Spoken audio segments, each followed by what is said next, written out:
No losses, just upgrading my lessons, made blessings. I turned that into money. They gotta never settle. This view is so much better. I'm chilling, I'm winning, like on another level. Oh, you can talk all you want. See me as the prater, nothing I'm afraid of, and I can have it all. 5, 4, 3, 2, 1. Let go. Level up, level up, level up, level up, level up. Hi, I'm Jo Masgay, and I am a mental health advocate. I create, facilitate, and run programs for corporations, for schools, for individuals that really strive to teach people how to make real connections. Because if you can make a connection, if you can understand the people you're talking to, everything works better.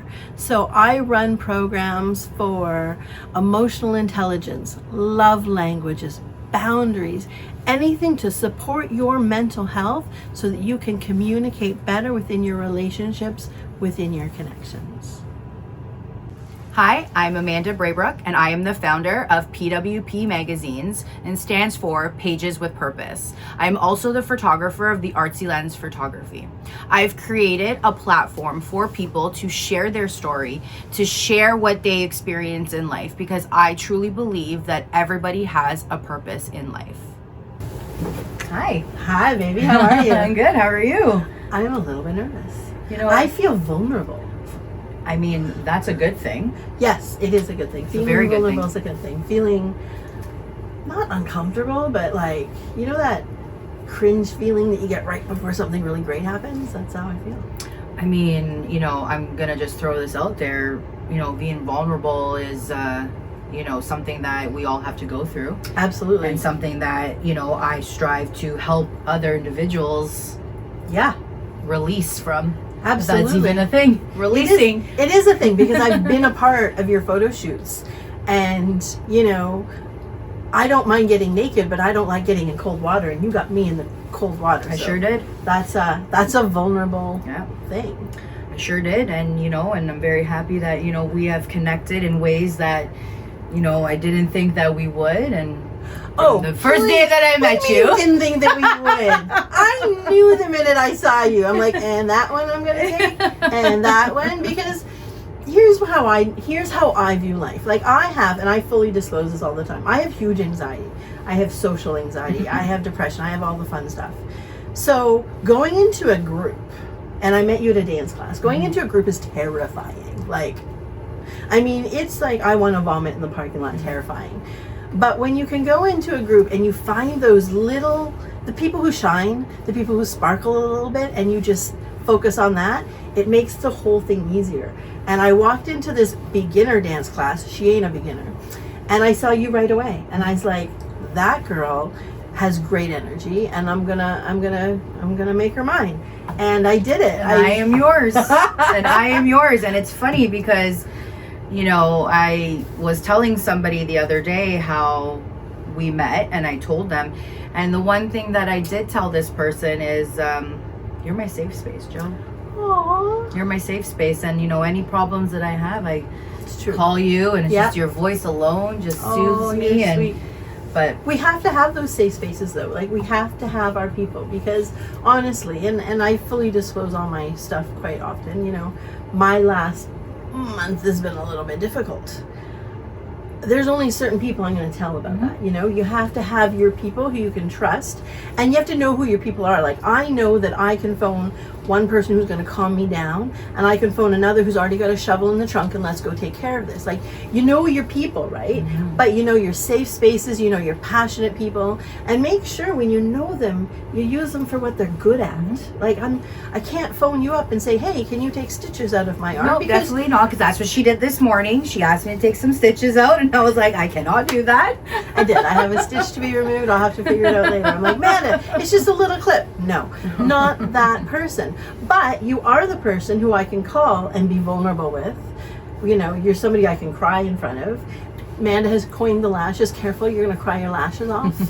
Never heard that before, but it's great. And sometimes I will say, guys, I have to stop. My lashes are coming loose, because it's a thing. But you know who your safe people are. You know who your people are who you can have big conversations with, and then you know who your people are who you can you're just staying on the surface with. Does that make some sense to I you? mean, I agree. I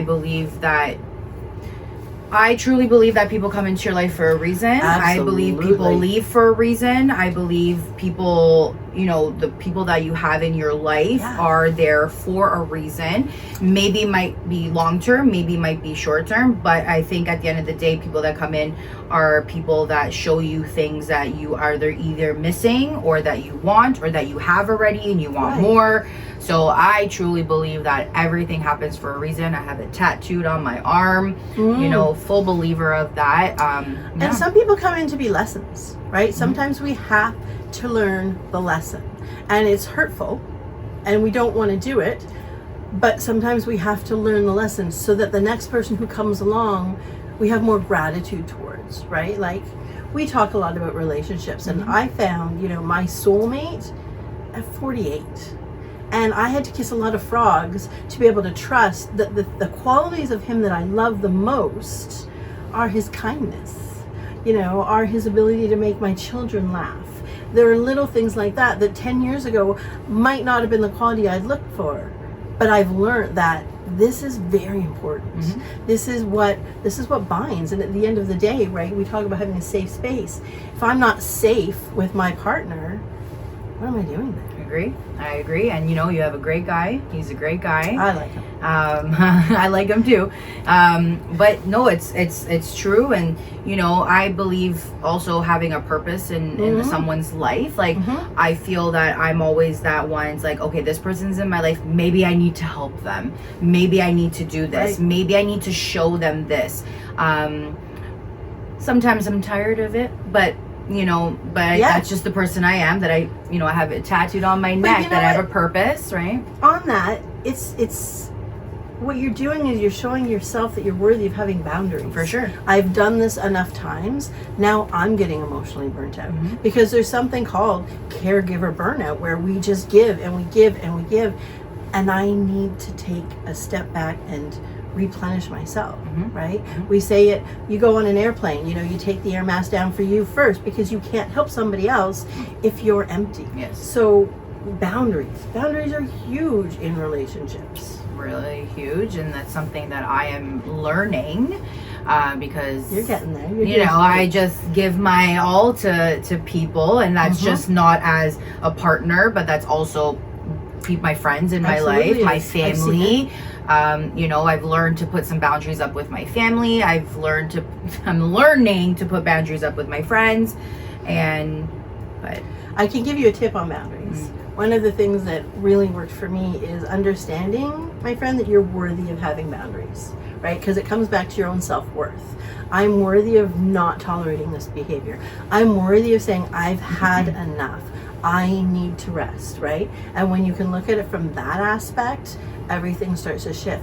But don't be tricked. People who you've never set boundaries with before are going to resist them. Oh, they for are sure. going to dislike them very much because the people around us, they like what they get out of us, right? If we don't have strong boundaries and we're always saying yes, they know they can get what they need. And oftentimes those are the people who don't give back. So you have to be able to say no. I need more. I need my time. I'm worthy of saying no. I'm allowed to say no without feeling guilty. Because we're trained. But I feel like that's the main thing, right? Like, if you say no or you put your boundaries up, you feel so guilty that you're like, oh shit, should I have not said no, or should I have gone to the Absolutely. wherever I was going and I shouldn't have gone? But But that's human nature, right? Because as human beings, we're social creatures. We're conditioned to be in community, in tribe, in clan, however you want to put it. That's how we're conditioned. And it comes back to, I'm worthy of it. I'm worthy of having boundaries. And when people give me boundaries, because it happens all the time, I'm a big personality. I have respect, actually. I have more respect for you to be able to say, no, this isn't going to work for me right now. Because I'd rather have you say no than start to get to feel, put off for always having to do it. I don't want to build that resentment of always calling. Or, oh no, Joe's calling. What does she want this time? boundaries really create a much better relationship when they're communicated properly.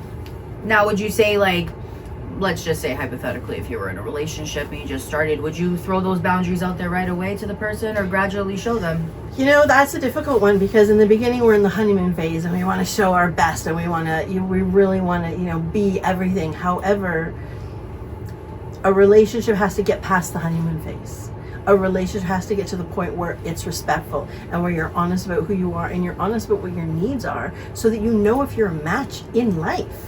Right? We can match in personality, but if I have 8 kids and you have none, holy cow, there's a big problem. Like, how does this communication flow? It's not doable, but you have to be honest about it. And you have to be honest about what your limits are, because you can't give and give and give and then get exhausted and then finally say no. Your partner's going to be confused because they don't know that you're giving without wanting to. I can have it all. 5, 4, 3, 2, 1, let's go!